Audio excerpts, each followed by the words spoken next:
کاروان از دست دادن دوستان و عزیزان در افغانستان با گذشت هر روز و با ریختن خون شهدای کشور تیره تر می شود و هر روزی از زندگی در افغانستان با قیمت جان اعضای خانواده ها تمام می شود.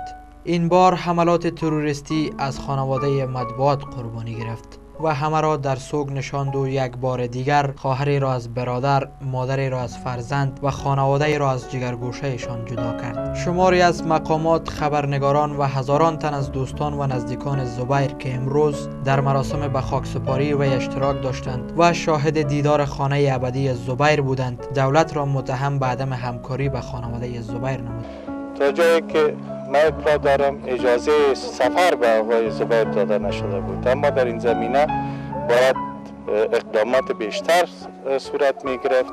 امکان سفر همراه با وسایل طبی آماده می شد و تلاش صورت می گرفت که حیات این جوان حراست شود و حفاظت شود. خبرنگارا و تمام همکارا است و این سایه جبران ناپذیر است. جوانی که 2 هفته با مرگ در شفاخانه امرجنسی دست پنجه نرم میکرد و هیچ نهادی به دادش نرسید. تاریخ خبرنگاری در افغانستان و ای که نهادهای مدافع از حقوق خبرنگاران، نهادهای جامعه مدنی و حتی دولت جمهوری اسلامی افغانستان هم تا هنوز هیچ کار نکردن بر زبیر و بر خانواده زبیر. آقای توحیدی با انتقاد از سیاست حکومتداری افغانستان در برابر مخالفین، دولت را متهم به عدم تفکیک میان دوست و دشمن می‌کند. عدم توجه جدی یک بحث مسئله است، اما اصل مسئله این است که باید بپرسیم به چه کدام جرم کشته میشیم. از اجمل و از صمد تا زبیر به چه عنوان کشته میشیم؟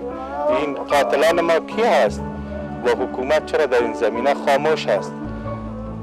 دشمنان خبرنگاران، دکانداران، کسبکاران، شهروندان عادی، فقرا و مظلومین گاه مخالف سیاسی است، گاه برادر. چرا یک بار از خود نمیپرسیم که کدام قاتل است که با وجود قتل‌های بیشمار تلاش صورت میگیرد تا صلح شود، تلاش صورت میگیرد تا شامل نظام شود، تا که درامه خونین ادامه خواهد یافت. در همین حال مادر زبیر که پس از آگهی یافتن از زخمی شدن پسرش چشم در راه برای آمدن وی به خانه بود، اما وارد شدن جسد بیجان دلبند وی با کمک یاران او آرزوهای خانواده‌اش را نقش بر خاک کرد. محمد زبیر حاتمی، تصویربردار تلویزیون میترا که 10 روز پیش در نمایشگاهی که برای برقراری صلح در افغانستان در تالار لیسه عالی استقلال دایر گردیده بود، برای پوشش این برنامه اشتراک کرده بود، اما وی بیخبر از این که خود قربانی صلح می‌گردد و پس از 10 روز در کما به دنیای ابدی بست. حال زمان آن رسیده است که رفقا و دوستداران زبیر برای آخرین بار با دیدار از پیکر بیجان وی خداحافظی نمایند و این بود فرجام کاروان زندگی زبیر که رخت سفر بست و در آغوش خاک خفت.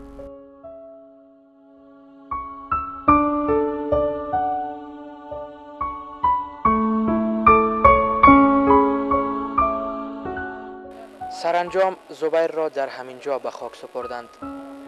زبیر که تنها نانآور خانواده‌اش بود و هنوز چند بهاری از زندگیش گل نکرده بود، هزاران داغ را بر سینه همگان گذاشت و همه را رها کرد و رفت.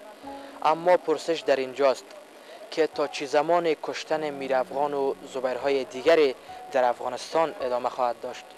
رفیع الله خاکسار، تلویزیون خاور، کابل.